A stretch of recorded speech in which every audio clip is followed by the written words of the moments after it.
ایک حدیث ہے حضرت فاطمہ الزہرا رضی اللہ تعالیٰ عنہ سے مروی ہے کہ حضرت صلی اللہ علیہ وآلہ وسلم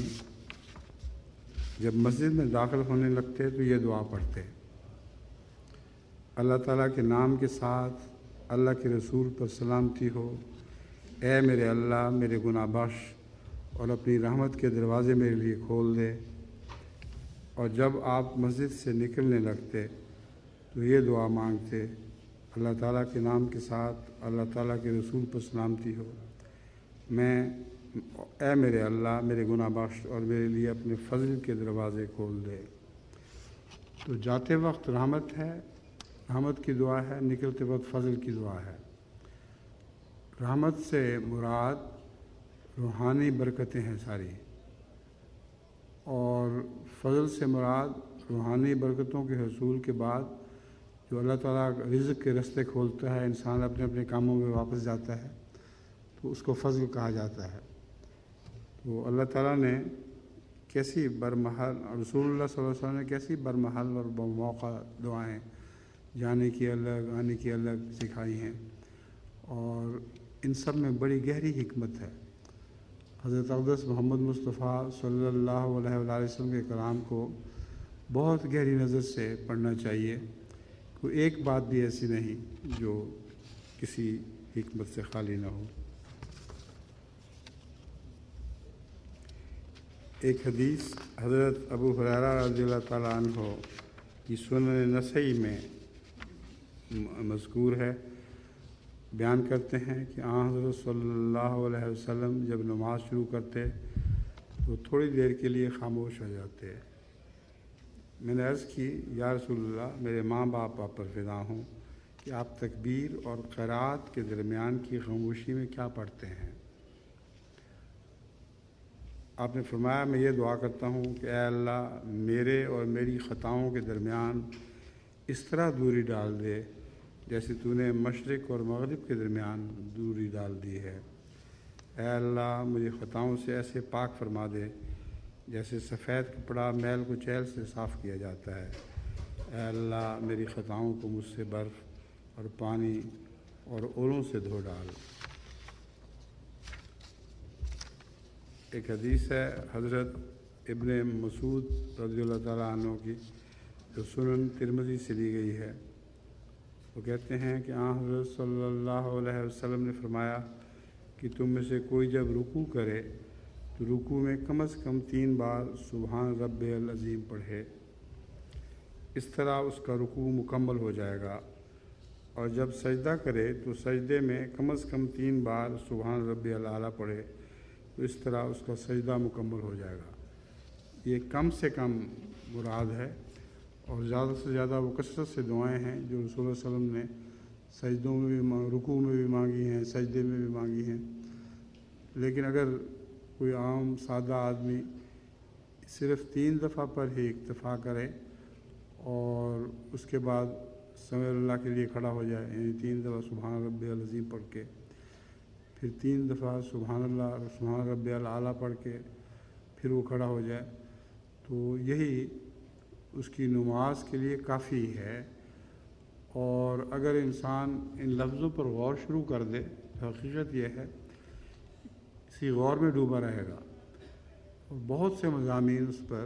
انہی کے اندر کھلتے چلے جائیں گے۔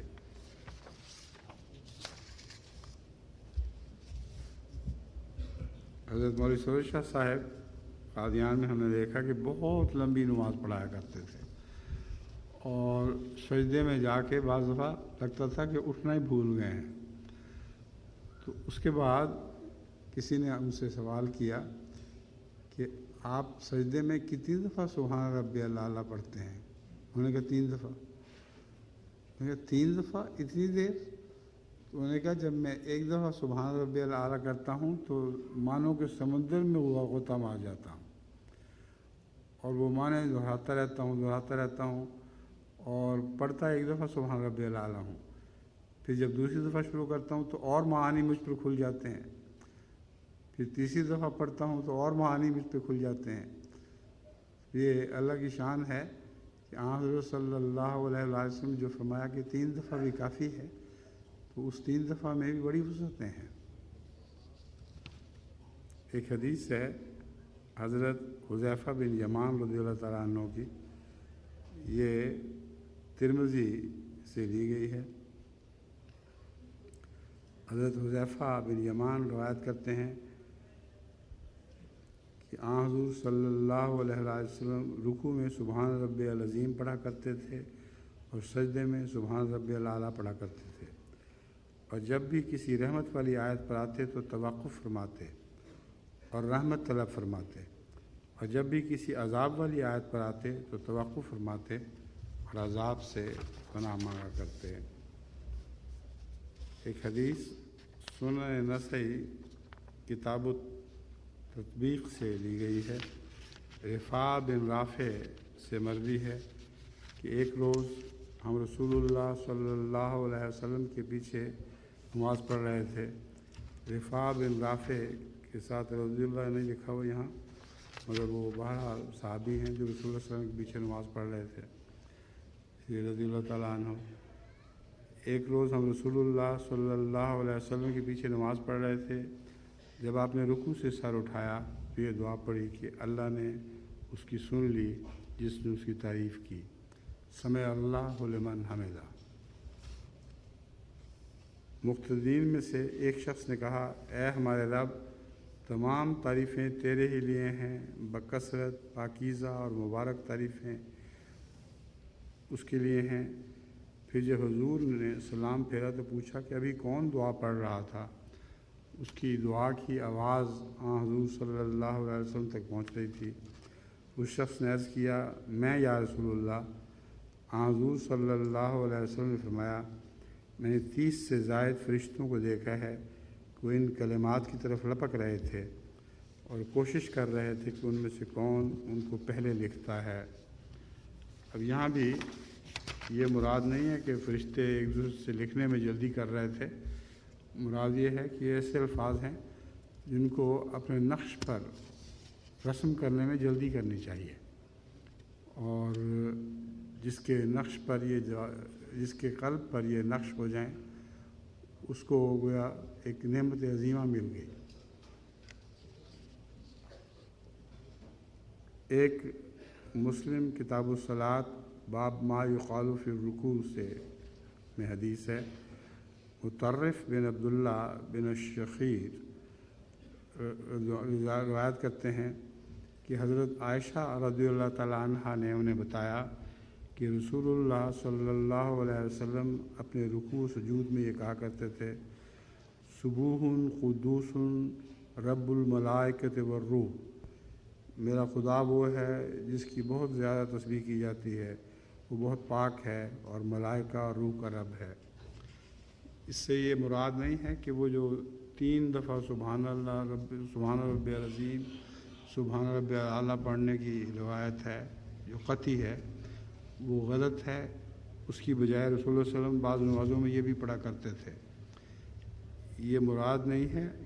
غالباً حضرت عائشہ صدیقہ رضی اللہ تعالیٰ عنہ آپ کے تہجد کی دعاؤں کی بات کر رہے ہیں جن میں کثرت سے دعائیں ہوا کرتی تھیں، صرف سبحان ربی الاعلیٰ نہیں پڑھا کرتے تھے بلکہ بہت سے نام لے کے خدا کے ان ناموں کے ساتھ اللہ تعالیٰ سے رحمت طلب کیا کرتے تھے۔ ایک حدیث ہے حضرت عائشہ صدیقہ رضی اللہ تعالیٰ عنہ کی جو مسلم کتاب الصلاۃ سے لی گئی ہے۔ حضرت عائشہ صدیقہ رضی اللہ تعالیٰ عنہ روایت کرتی ہیں کہ ایک رات میری آنکھ کھلی تو میں نے رسول اللہ صلی اللہ علیہ وسلم کو گم پایا۔ میرے دل میں یہ گمان گزرا کہ آپ اپنی کسی اور بیوی کے ہاں چلے گئے ہیں، چنانچہ میں نے آپ کو تلاش کیا، پھر میں واپس آ گئی تو کیا دیکھتی ہوں کہ آپ رکوع میں سجدہ میں وہیں تھے اور یہ دعا کر رہے تھے، سبحانک و بحمدک لا الہ الا انت، یعنی اے اللہ تو اپنی تعریف کے ساتھ پاک ہے، تیرے سوا کوئی معبود نہیں، اور یہ کہتے چلے جاتے تھے گڑ گڑاتے ہوئے، یہی بار بار دہرا رہے تھے۔ اس پر میں نے کہا، میرے ماں باپ آپ پر قربان ہوں، میں کسی اور حال میں تھی اور آپ تو کسی اور حال میں ہیں۔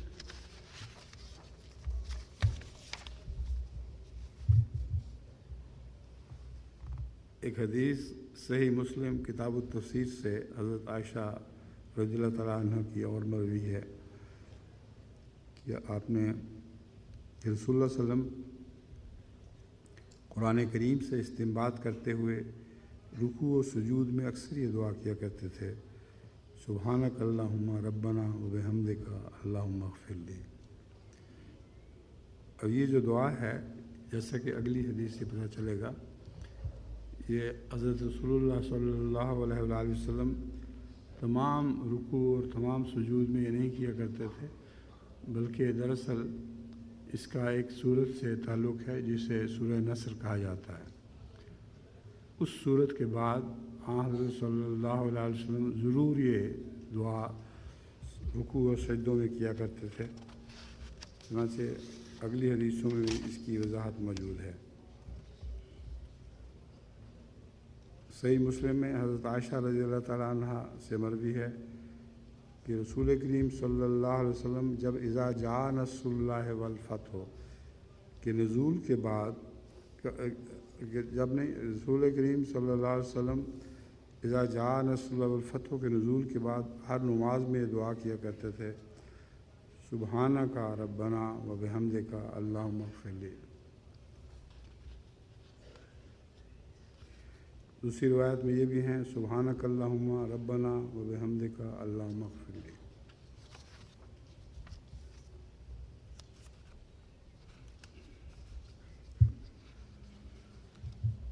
اور حضرت صلی اللہ علیہ وسلم کے متعلق حضرت عائشہ صدیقہ رضی اللہ تعالیٰ عنہ کی ایک حدیث صحیح مسلم میں درج ہے کہ آپ اپنی وفات سے قبل کثرت سے دعا پڑھا کرتے تھے۔ اس میں نماز مراد نہیں، اٹھتے بیٹھتے یہ دعا آپ کی ورد زبان تھی،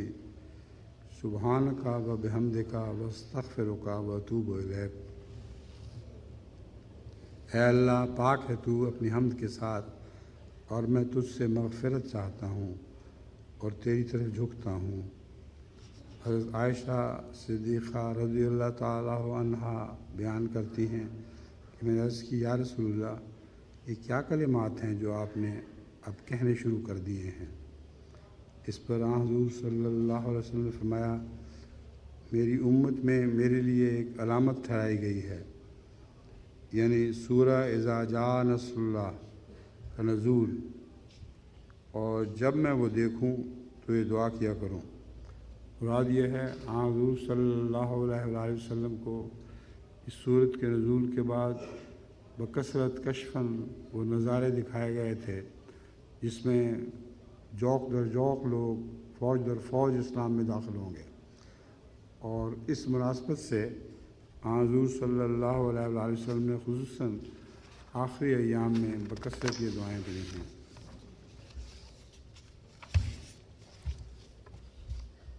ایک مسلم کتاب الصلاۃ میں حضرت ابو ہریرہ رضی اللہ تعالیٰ عنہ کی روایت ہے کہ رسول اللہ صلی اللہ علیہ وسلم سجدے میں یہ دعا پڑھا کرتے تھے، اے اللہ، میرے سارے چھوٹے بڑے اگلے پچھلے ظاہر و باطن گناہ مجھے بخش دے۔ یہاں بھی جو 3 دفعہ سبحان ربی الاعلیٰ پڑھنا ہے، یہ اس کے علاوہ اور بھی بہت کثرت سے دعائیں کیا کرتے تھے رسول اللہ، یہ ان میں سے ایک ہے۔ اور آپ کے سجدے بعض دفعہ اتنے طویل ہوتے تھے کہ ایک انسان کی تہجد کی ساری نماز بھی اتنی طویل نہ ہوگی جتنی آپ کے سجدے طویل ہو جایا کرتے تھے۔ بعض دفعہ آپ کے قیام اتنے طویل ہوا کرتے تھے کہ کھڑے کھڑے پاؤں سوج جایا کرتے تھے، اور رسول اللہ صلی اللہ علیہ وسلم دعاؤں میں مگن مصروف، سوچتے بھی نہیں تھے کہ آپ کو کیا تکلیف ہو رہی ہے۔ ایک حضرت ابن عباس رضی اللہ تعالیٰ عنہ کی روایت سنن ابن ماجہ میں مروی ہے کہ رات کی نماز میں حضرت صلی اللہ علیہ وسلم سجدوں کے درمیان یہ دعا پڑھا کرتے تھے، اے میرے رب مجھے بخش دے، مجھ پر رحم فرما، میری اصلاح فرما، مجھے رزق عطا فرما اور میرا رفع فرما۔ نماز میں قیام، رکوع، سجود اور آخری قعدہ کی دعائیں ایک لمبی حدیث ہے، حضرت علی بن ابی طالب رضی اللہ تعالیٰ عنہ سے مروی ہے۔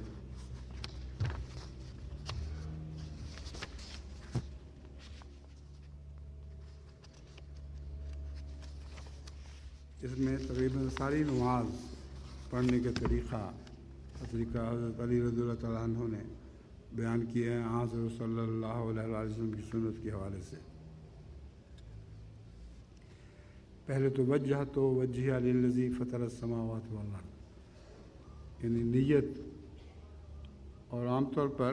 ہماری نماز کی کتابوں میں چونکہ اصل الفاظ انی وجہت قرآن کریم میں درج ہیں، اس لیے انہی سے شروع کرتے ہیں، حالانکہ حضرت صلی اللہ علیہ وسلم نیت باندھتے وقت جتنی بھی حدیثیں میں نے دیکھی ہیں ان میں صرف وجہ تو پڑھا کرتے تھے۔ تو اس کو یاد رکھیں کہ نمازوں میں جہاں بھی یہ چھپی ہوئی ہے وہاں بھی درستی ہو آئندہ۔ وجہت وجہ للذی فطر السماوات والارض، میں اپنی توجہ خالص ہوتے ہوئے اس ذات کی طرف کرتا ہوں جس نے زمین و آسمان کو پیدا کیا ہے، اور میں مشرکوں میں سے نہیں ہوں۔ ان صلاتی و نسکی و محیای و مماتی للہ رب العالمین۔ اس کے بعد یہ بھی ثابت ہے کہ حضور اکرم صلی اللہ علیہ وسلم یہ دعا بھی مانگا کرتے تھے کہ یقیناً میری نماز، میری قربانی، میری زندگی اور میری موت اللہ ہی کے لیے ہے جو رب العالمین ہے، اس کا کوئی شریک نہیں، اور مجھے اس بات کا حکم دیا گیا ہے کہ میں فرما برداروں میں سے ہوں۔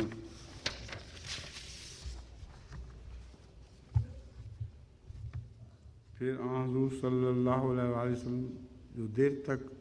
توقف کیا کرتے تھے تکبیر کے بعد، تو یہ دعائیں بھی ساتھ مانگا کرتے تھے۔ یہ سب کے لیے تو اس کی اتنی توفیق نہیں ہو سکتی، مگر رسول اللہ علیہ وسلم کا دستور یہ تھا کہ بعض دفعہ تکبیر کے بعد بہت لمبا توقف کرتے تھے اور کثرت سے اس میں دعائیں کیا کرتے تھے۔ ایک یہ حضرت علی رضی اللہ تعالیٰ عنہ نے آپ کی دعا لکھی ہے، اے اللہ تو ہی بادشاہ ہے، تیرے سوا کوئی بھی عبادت کے لائق نہیں، تو میرا رب ہے اور میں تیرا بندہ۔ میں نے اپنی جان پر ظلم کیا اور میں اپنے گناہوں کا اعتراف کرتا ہوں، بس تو مجھے میرے سارے گناہ بخش دے، کیونکہ تیرے سوا کوئی بھی گناہوں کو بخشنے والا نہیں، اور اخلاق حسنہ کی طرف میری رہنمائی فرما، اور اخلاق حسنہ کی طرف رہنمائی کرنے والا تیرے سوا کوئی نہیں، اور اخلاق سیئہ کو مجھ سے دور رکھ، اور اخلاق سیئہ یعنی برے اخلاق کو تیرے سوا کوئی مجھ سے دور نہیں کر سکتا۔ میں تیرے حضور حاضر ہوں اور تمام تر سعادتیں اور تمام تر خیر تیرے ہاتھوں میں ہی ہے، اور شر تیری طرف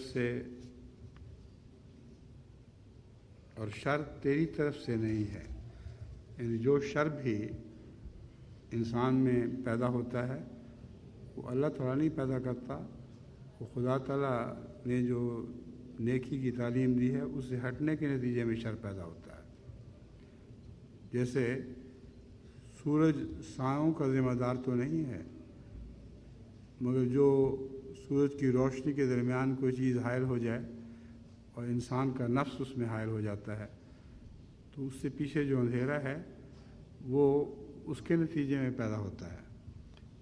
تو یہ باریک نقطہ ہے جو حضرت رسول اللہ صلی اللہ علیہ وسلم نے یہاں بیان فرمایا ہے، اور شر تیری طرف سے نہیں ہے، میں تجھ سے ہوں اور تیری طرف مائل ہوں، تو برکت والا اور بلند شان والا ہے، میں تجھ سے مغفرت کا طالب ہوں اور تیری طرف جھکتا ہوں۔ جب آپ رکوع فرماتے تو یہ دعا کرتے ہیں، اللہ میں تیری خاطر رکوع کرتا ہوں اور تجھ پر ہی ایمان رکھتا ہوں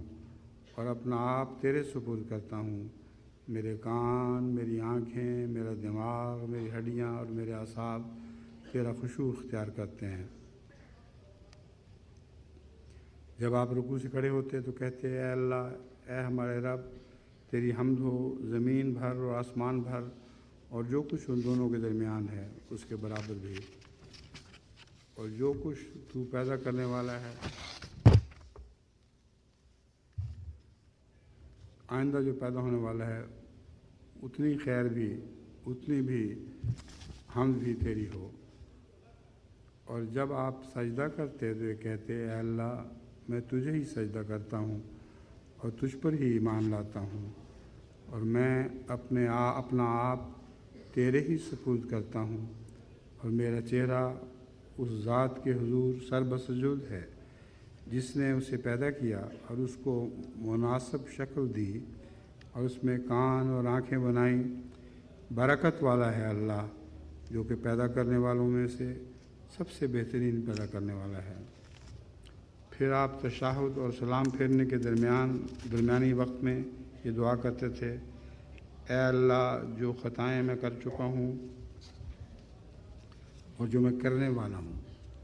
یعنی جو سورج وسلم نے نہیں کی مگر انکساری کی حد ہے، آپ آئندہ کے لیے بھی اللہ ہی سے پناہ مانگتے تھے، آئندہ کسی قسم کی کوئی خطا سرزد نہ ہو۔ بہت ادنا لوگ ہیں ہمیں تو کثرت سے اس چیز کو یاد رکھنا چاہیے کہ جو خطائیں میں کرنے والا ہوں ان سے بھی درگزر فرما، اور جو میں نے ظاہراً کیا ہے اور جو میں نے مخفی طور پر کیا ہے،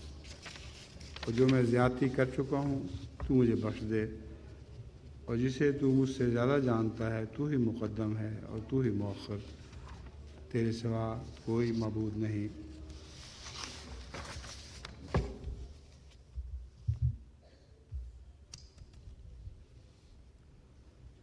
حطان بن عبداللہ بیان کرتے ہیں کہ حضرت صلی اللہ علیہ وسلم جب کوئی قعدہ کی حالت میں ہو اس کے متعلق فرمایا کرتے تھے کہ پہلے وہ یہ دعا پڑھے التحیات للہ الطیبات والصلوات للہ السلام التحیات الصلوات۔ عام طور پر ہم الصلوات والطیبات پڑھتے ہیں، مگر یہ حدیث جو میرے سامنے ہے اس میں بیچ میں واو نہیں ہے، یعنی صلات اور طیبات دونوں صفت موصوف ہیں یا ایک دوسرے کا بدل ہیں۔ السلام علیکہ ایھا النبی ورحمۃ اللہ وبرکاتہ، السلام علینا وعلی عباد اللہ الصالحین، اشہد ان لا الہ الا اللہ وحدہ لا شریک لہ واشہد ان محمدا عبدہ ورسولہ۔ ترجمہ یہ ہے تمام تحیات اللہ کے لیے ہیں، جو تمام پاکیزہ تعریفیں اللہ ہی کے لیے ہیں، تمام پاکیزہ تعریفیں جو نمازیں ہی ہیں، یعنی سب پاکیزہ تعریفیں جو ہیں وہ اصل میں نمازی ہے، نمازی میں ساری پاکیزہ تعریفیں ہوتی ہیں۔ اے نبی، تجھ پر اللہ کی رحمت اور برکتیں ہوں، ہم پر سلامتی ہو اور اللہ کے تمام نیک بندوں پر بھی۔ میں گواہی دیتا ہوں کہ اللہ کے سوا کوئی معبود نہیں، وہ واحد ہے، اس کا کوئی شریک نہیں، اور میں گواہی دیتا ہوں کہ محمد اللہ کے بندے اور رسول ہیں۔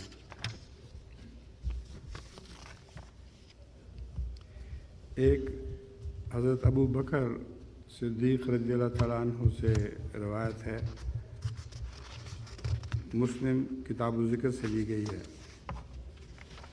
حضرت ابو بکر رضی اللہ تعالیٰ عنہ بیان کرتے ہیں کہ آپ نے حضرت صلی اللہ علیہ وسلم سے عرض کی کہ مجھے کوئی ایسی دعا سکھائیں جسے میں نماز میں پڑھا کروں۔ حضرت صلی اللہ علیہ وسلم نے فرمایا یہ دعا پڑھا کرو کہ اے اللہ، میں نے اپنے نفس پر بہت ظلم کیا اور تیرے سوا کوئی گناہوں کو بخشنے والا نہیں۔